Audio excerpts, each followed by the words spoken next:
often we call Mystery River.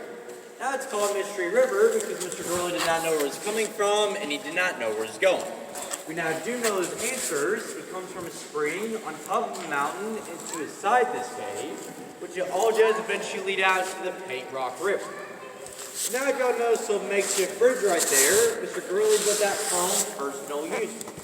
He himself, on a military team, used his tools in and out of the cave. He built that bridge to get across Mystery River by using no railroad ties and telephone poles.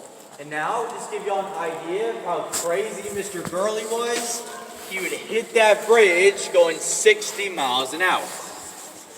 Now with the Mystery River, this would last time y'all do see it, but it does flow throughout the entire cave. So there'll be some areas you might be able to hear it, you just can't see it. And also, like I mentioned earlier, how Mystery River is prone to flooding, just depends on how much rainfall we get. We're back in 2015 around Christmas Day. We had 3 days just straight rainfall. It didn't stop raining for 3 days straight. There was so much water in this area that it's coming in this room a lot faster than it could escape it, so the river started to rise. By the time it was done, about this high. Now that day, we had a couple of tour guides come in and kayak this entire room. It started over the bottom of Goliath and ended up right over here. About right there. All right. Now, what did he go over that bridge at 60 miles an hour? A Jeep. A Jeep? Yes, sir. I'm impressed to even get a Jeep in here.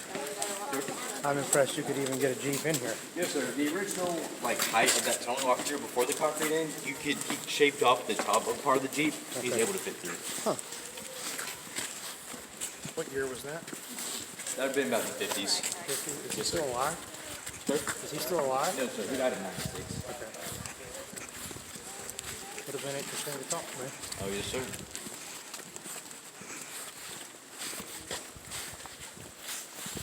I got to talk to some of the military people that flew missions in World War II while standing on their ship. Oh, wow. It's pretty cool. Sounds cool.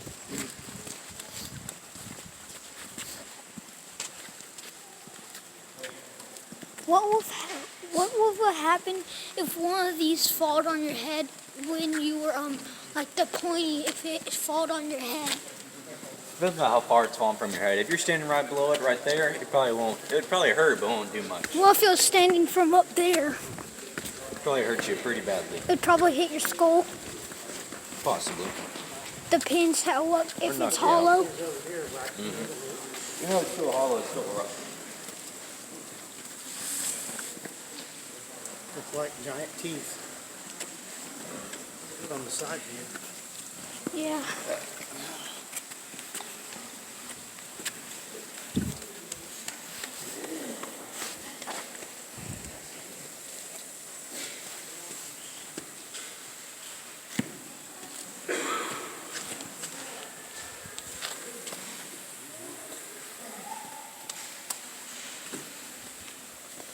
Once again, just make sure we're all keeping up with the group as best as we can. It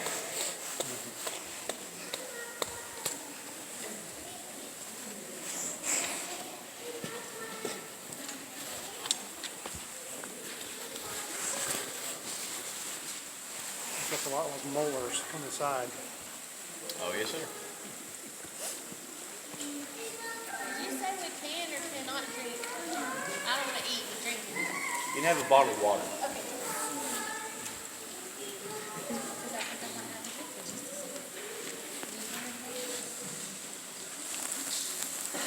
And so now, I'll go over the railing right here, which is called our frozen waterfall. Now our frozen waterfalls have a flowstone wall. We do have 2 types inside this cave. This is one of them. I show the second one as we get to a room further back. Now the way this frozen waterfall is formed is by a stream of running water going over the rocks.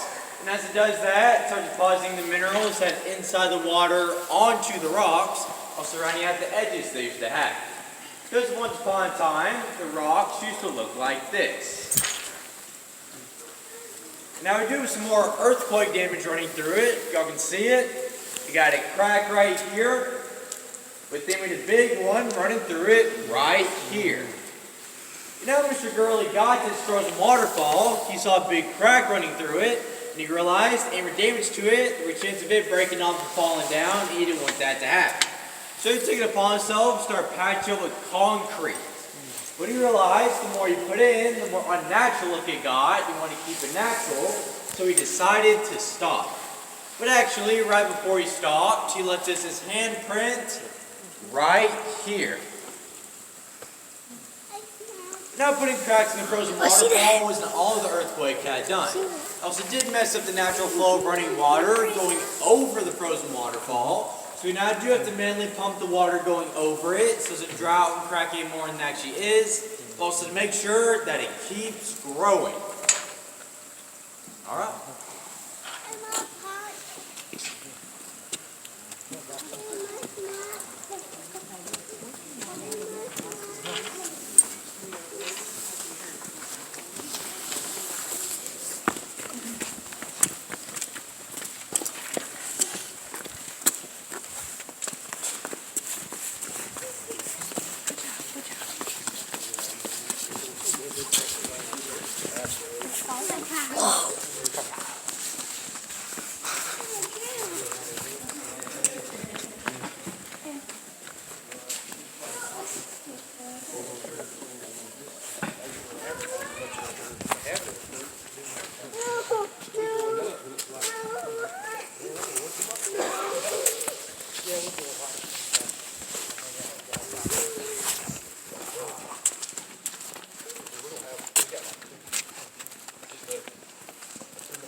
So, he pretty much made a fossil with his handprint. Not really, it's just an imprint.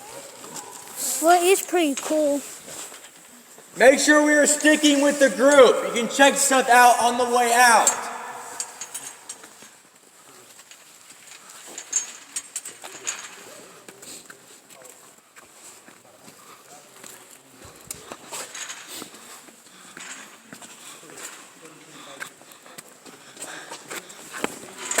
Careful. Is the water from leaking from the, from there? Is it leaking? Yeah. Is there like a safety, plan if it like collapses? Not really? It I probably... mean, there's probably one that I don't know. But yeah, there's gotta be one in case. Yeah. But it might be like a 50-50 if it collapses. So that's Not a really, 50 that won't collapse. Like a 70-30. Like an 80-20. I'd say it's a pretty small chance to collapse because we have permanent roof and walls. Oh. So y'all make sure it won't collapse? Yeah. Otherwise, we wouldn't be doing tours. And it would probably be called as murder. Right? I don't know if it'd be considered murder because no one's doing it. True. Well, it was somebody's, whoever made it, it would be their fault, not whoever works here. No one made the cave. Huh? The ocean did. Oh. So nobody would be sued. Don't know about that one. Somebody might. Just because you work here doesn't mean you'll get sued. Thank you.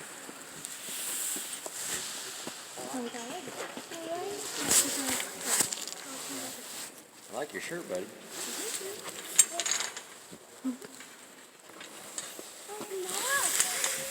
You want your water? Oh, no, we're not going to get your rock. All right, so now this room that we're standing in right here is what we call our vertical room. It is called that because it is the tallest room throughout the entire cave. Now when Mr. Gurley got this area, he wanted to know how tall it was, but he didn't have any fancy equipment to measure it, so he did himself a little bit of makeshift measuring. Which means he got himself down to the lowest point, which is about right here. Got himself a 5-gallon trash bag, some helium balloons, some string. He tied it all together and he let it go. Now it did take a while to reach to the top because he kept getting snagged on these rocks right up over here. When he finally did reach to the top, he marked it, pulled it down and measured it. And when he did, it was about 123 feet. Now when the state came and acquired this cave, they did not trust the way Mr. Gurley had measured it, so they decided to measure it for themselves, and when they did, it was about 126 feet. Mr. Gurley was pretty close. Now also like I mentioned earlier, this entire cave is made of limestone, and we do have two types inside this cave. Well, this best room see two types because they're very distinct in this room. Because the first one we have is right over here. So we call Bangor limestone. It's the smoothest version of the two. It's also the hardest version of the two. It's really, really hard to break off. But if it ever does break off, is what these big pieces are made of all around us.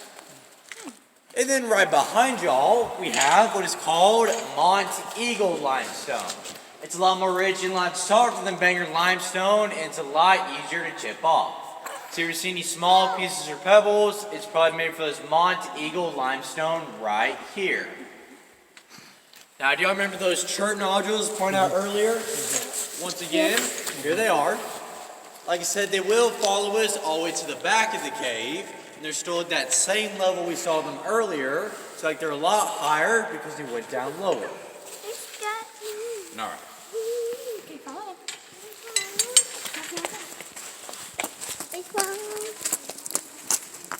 No, high five. High five. Okay. High five. Do high five.